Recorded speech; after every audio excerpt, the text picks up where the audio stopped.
جب کردار عظیم ہوتا ہے تو نام بھی عظیم ہوتے ہیں، نام بھی کثرت ہوتی ہے۔ اب بی بی کے ناموں پہ غور کیجئے، الکوثر کی مصداق اتم اور اکمل اور بارز ترین مصداق اگر بی بی زہرا ہیں تو دیکھیے کہ ان کی شخصیت کے کتنے پہلو ہیں۔ سارے پہلو سامنے نہیں آ سکتے، ممکن نہیں ہے، عقل بشری کے دائرے میں معرفت کنہ زہرا کی سمائی نہیں ہے۔ یہ مبالغہ ہے نہ غلو، اور اگر اسے کوئی غلو اور مبالغہ کہتا ہے تو میں کل والا جملہ دہرا دوں گا کہ آپ مجھے غالی کہیے، میں سینے پہ تختی لگا لوں گا۔ لیکن بہرحال کن ہے معرفت زہرا تو ہمیں حاصل نہیں ہو سکتی۔ چند نمایاں باتیں جو ہیں وہ ان کے اسماء میں سامنے آئیں۔ خود ایک اسم گرامی فاطمہ ہے جس کے متعلق چند نکات عرض کر چکا ہوں پہلی تقریر میں، الزہرا۔ اب الزہرا سے متعلق جو روایتیں معصومین سے مروی ہیں، آج ہمارے ہاں بہت سے لوگ ہیں جو سند اور متن اور یہ اور وہ اس کو موضوعہ و مجہولہ وغیرہ قرار دیتے ہیں۔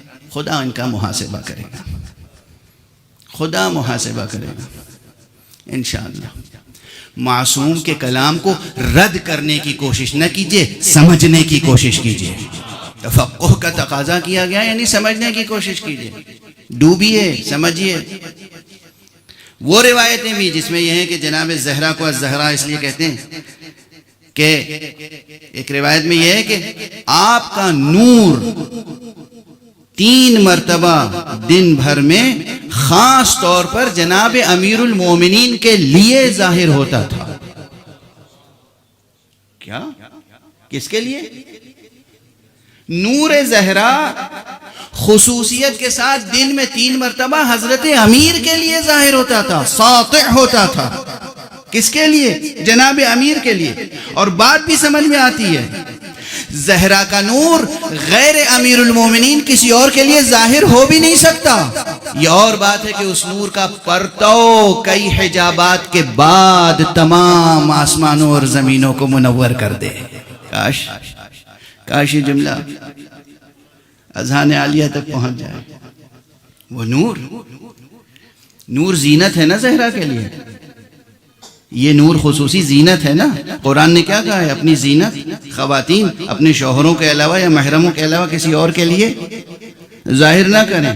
تو حضرت زہرا کا نور امیر المومنین کے علاوہ کسی اور کے لیے کیسے ظاہر ہو سکتا ہے؟ ظاہر ہوگا تو امیر المومنین کے لیے، ہاں، شاخ در شاخ، پردہ در پردہ، حجاب در حجاب، اسی نور کے پرتو سے، اس کی بکھری ہوئی کرنوں سے۔ بلکہ وہ نور جس حجاب پر پڑے گا، پھر اس حجاب کا جو سایہ پڑے گا، اس ظل ممدود کی تنویر سے آسمان و زمین منور ہو جائیں گے۔ اب یہ مطالب کیسے بازگو کیے جائیں، کیسے کھول کے بیان کیے جائیں، کس طرح؟ تو آپ کے ناموں میں سے ایک نام ہے الزہرا۔ صبح کو ایک نور سفید ساطع ہوتا تھا، ظہر کو ایک نور زرد، مغرب کے وقت ایک نور سرخ۔ یہ روایات معصومین کی ہیں، اسے آپ رد نہ کریں، رد نہ کریں، سمجھنے کی کوشش کریں۔ اس میں فضائل ہیں، مناقب ہیں، مطالب ہیں، وجودی حقائق ہیں۔ اور قرآن سے رب کیا ہے؟ بی بی کا نام بھی زہرا ہے، اور ابھی میں نے عرض کیا سورہ بقرہ کا نام بھی الزہرا ہے، سورہ آل عمران کے ناموں میں سے بھی ایک نام الزہرا ہے۔ صرف اس مناسبت پہ گفتگو کروں نا تو ایک خمسہ ہو چاہیے ہمیں مجلس پڑھنے کے لیے، صرف اس مناسبت پر کہ سورہ بقرہ اور سورہ آل عمران کو الزہرا کیوں کہتے ہیں، الزہراوان کیوں کہتے ہیں، اور بی بی زہرا کو زہرا کیوں کہتے ہیں۔ ایک صلوات پڑھ دیجئے محمد